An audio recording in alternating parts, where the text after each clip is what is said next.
Alright, you guys, I'm back. I know it's been a while, and tell you, if nothing else, life has been interesting. The good news, first and foremost, is that my boyfriend is cancer-free. They did a CAT scan and they did a PET scan after the 4th treatment, and there's no sign of it anywhere, so that's the most excellent news, and we're ecstatic about it. We got word a couple weeks ago.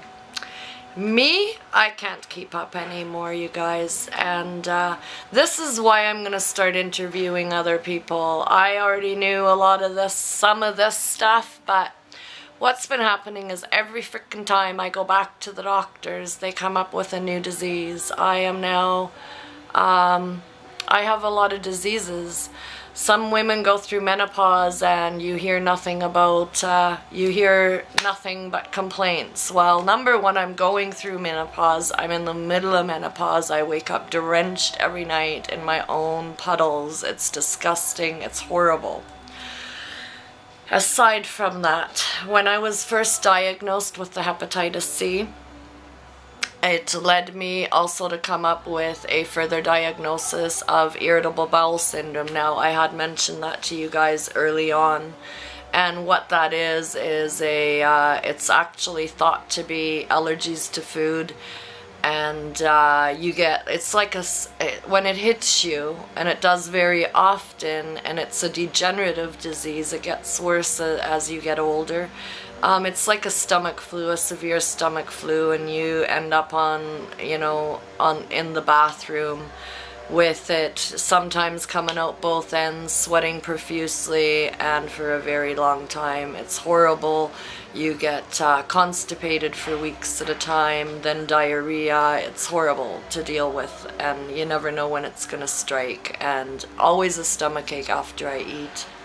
Mostly a stomachache all the time.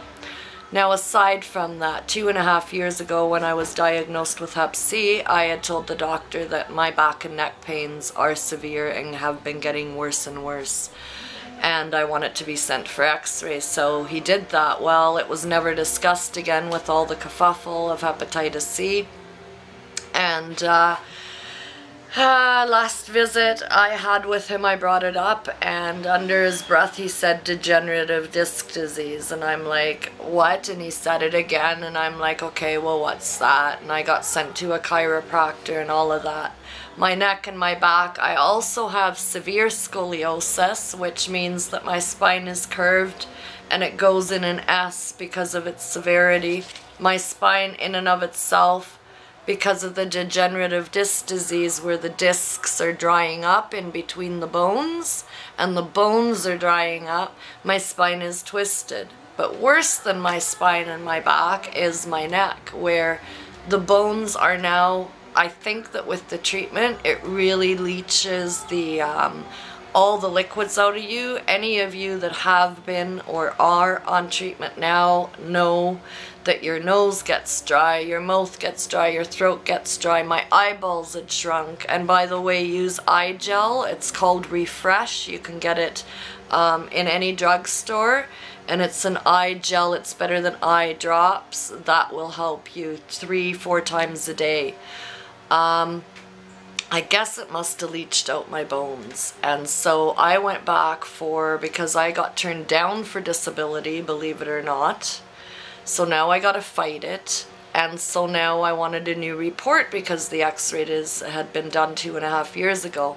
Well, they just came back today, and now I don't have just IBS as well as, the HepC, which is now clear. Degenerative disc disease, I also have osteoporosis, which is also a drying up of the bones that degenerates with age. My hair has been falling out. It used to be so thick. Like, look at, I got no freaking hair left. This is like a dime around.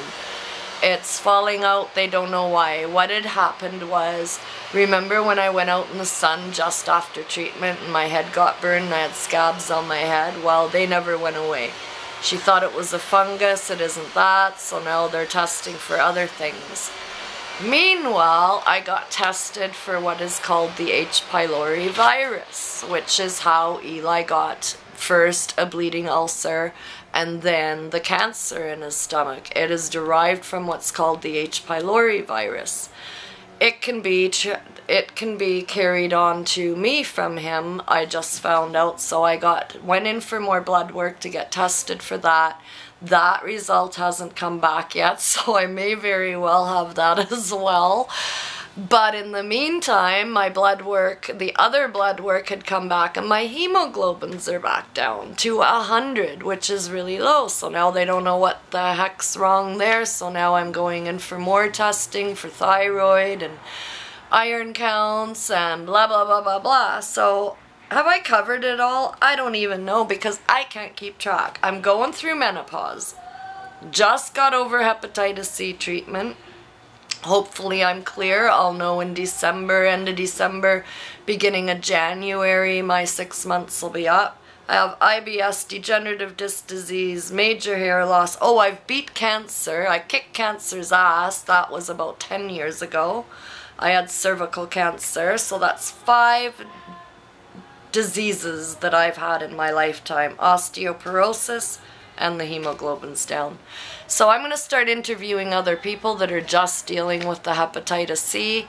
I made myself a promise never to turn my back on that disease, just because I've gotten over it, and I plan to keep that promise. I love you guys. Thanks for the support again. Any questions, email me at petrabilities@aol.com. Check out my website. It's a work in progress, petrabilities.com. Thank you. Love you guys. Bye.